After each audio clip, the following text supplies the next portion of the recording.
¿Qué tal con todos? Me llamo Jesús González y junto a mi compañero Joaquín Sánchez vamos a explicar la tarea académica 1 correspondiente al curso de Circuitos Eléctricos 2. A continuación, mi compañero explicará en qué consiste. Muy bien, para la tarea académica, lo que tenemos que hacer es, mediante dos diferentes métodos, encontrar el factor de potencia, basándonos en las potencias activas y reactivas. Para todas las cargas que necesitamos, hemos tomado como base la casa de Jesús y todas las mediciones son tomadas ahí. Lamentablemente, difícil encontrar las medidas exactas, por lo que nos basamos en unas referencias de unas tablas que se encuentran en Paideia para encontrar las cargas promedio y sus potencias promedio. Ahora, voy a pasar a nombrar cada una de las cargas. Primero está el cargador del laptop, el cual tiene una potencia activa de 61 watts, una potencia reactiva de 45.75 bar, un tiempo estimado de uso de 4 horas y hay un. De computadoras hemos utilizado el promedio del CPU, el monitor y el teclado, los cuales conservan una potencia activa de 100 watts, una potencia reactiva de menos 116.913 bar, un tiempo estimado de uso de 5 horas y hay 3 en su casa. Televisores también hay 3 y cada uno consume una potencia activa de 150 watts, una potencia reactiva de menos 175.369 bar y un tiempo estimado de uso de 2 horas. Además, hay un microondas, el cual tiene una potencia activa de 1700 watts, una potencia reactiva de 823.348 bar y un tiempo estimado de uso de 0.2 horas. Asimismo, hay 18 focos LEDs, de los cuales cada uno tiene una potencia activa de 9 watts, una potencia reactiva de menos 7.937 bar y un tiempo estimado de uso de 8 horas. También hay un cargador de celular, hay 3 cargadores de celular iPhone que poseen una potencia activa de 5 watts, una potencia reactiva de 3.75 bar y un tiempo estimado de uso de 2 horas. Hay una refrigeradora con una potencia activa de 140 watts, reactiva de 67.805 bar y 24 horas de uso.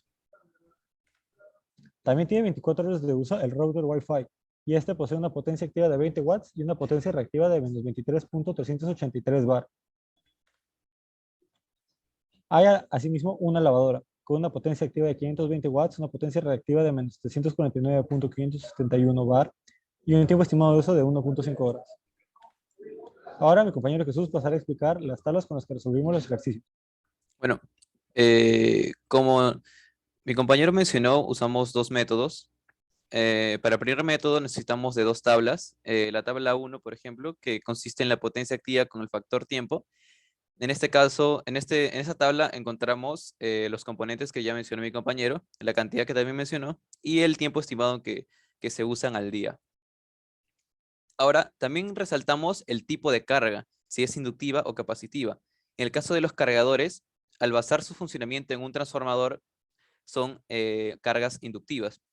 Asimismo, el microondas y la refrigeradora, al basar su funcionamiento en un transformador también, son cargas inductivas.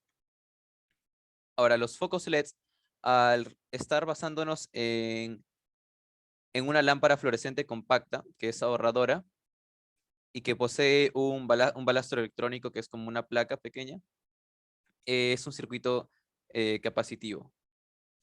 Así como la computadora y los routers Wi-Fi que también poseen unas placas electrónicas que son placas netamente capacitivas, lo que hace que las cargas podamos tomarlas como capacitivas.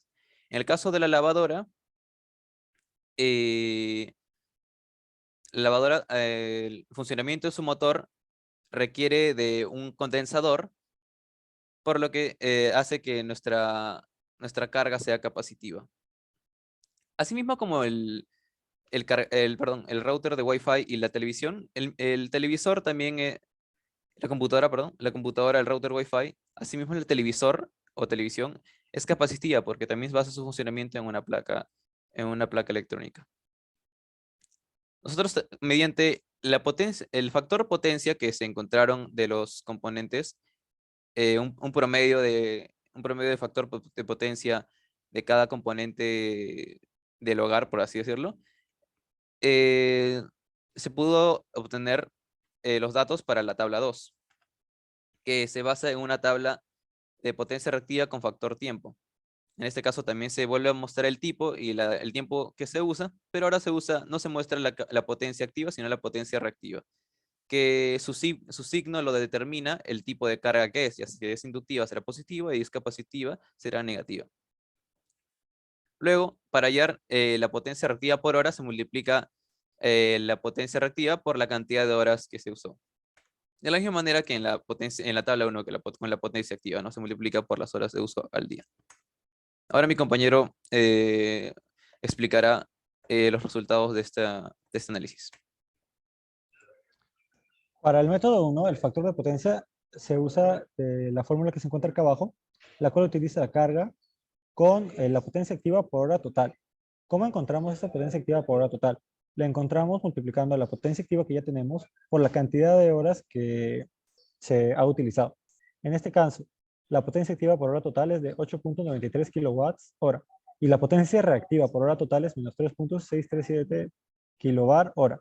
Asimismo, hay que multiplicar para encontrar la potencia activa en un mes, el resultado que ya tenemos por 30, que es un estimado de los días que contiene un mes. Así que tenemos una potencia activa en un mes de 267.9 kilowatts hora mes y una potencia reactiva en un mes de menos 109.10689 kilobar mes. Y con estos datos, utilizándolos en la fórmula que ya encontramos, tenemos un factor que ya tenemos un factor de potencia de 0.9261. Bueno, en este caso, ahora para la tabla 3, refiriéndonos al método número 2, lo que hicimos es examinar en un determinado tiempo, ¿no? Si es que nos basamos en un instante, pues simplemente vamos a usar la potencia activa y la potencia reactiva. Pero claramente tenemos que sumar todas las potencias que tenemos, ¿no? Y también respetando la cantidad de componentes que existen en esta situación que sería mi caso. Ahora mi compañero explicará cómo hallamos el factor de potencia. El factor de potencia con el segundo método se halla con una fórmula que ya debemos saber, la cual es que P entre S, que es la potencia activa, entre la potencia aparente nos da el factor de potencia. Acá tenemos una potencia activa total de 3.368 kilowatts, una potencia reactiva total de menos 0.844513 kilowatt y una potencia aparente total de 3.472265 kilowatt. Esta potencia aparente se halla con el triángulo de potencias.